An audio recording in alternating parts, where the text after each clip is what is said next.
In this step-by-step tutorial, I will teach you how to create and integrate a 3D design in Framer using Spline. First and foremost, you need to navigate to the Spline website at htsalmspline.design and set up a free account. Once you're all signed up, it's time to start a new scene. Click on the New File button, and this will open a blank canvas for you.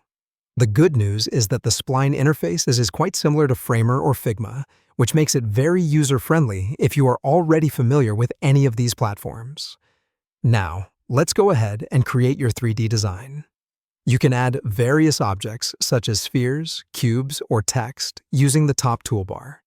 If you want to create a more complex scene or simply duplicate certain objects, use the Cloner tool. This allows you to generate multiple copies and arrange them in grids or along predefined paths. Next, customize your design by changing properties like the color, materials, lighting, and camera position. Adding interactivity is a great way to make your design come alive and engage your audience. You can do this by selecting an object and then going to the Events panel in the right sidebar. Here, you can add states like hover or click, which will change the object's appearance or behavior when interacted with. Now that your design is fully interactive, let's make it even more dynamic by animating it. Using the States panel, you can set up transitions between various states for super smooth animations. The next step is to export your design from Spline. Just click on the Export button located in the top right corner. In the Export options, select Viewer and make sure either the Auto Copy URL or the Embed option is toggled on.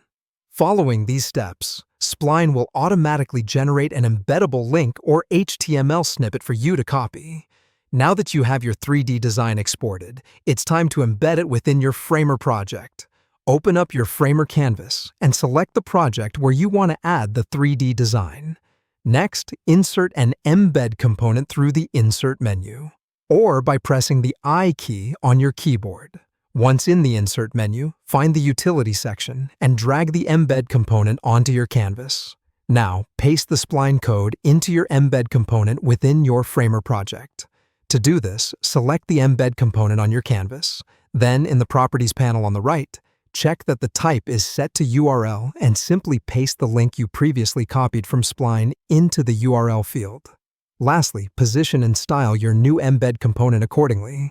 You can adjust its size to fit your layout. If you want the component to serve as a background element, set its position to absolute and center it behind your main content. And voila! You have successfully created and integrated a 3D design in Framer using Spline. Keep experimenting with these tools and refine your skills to create truly unique interactive designs.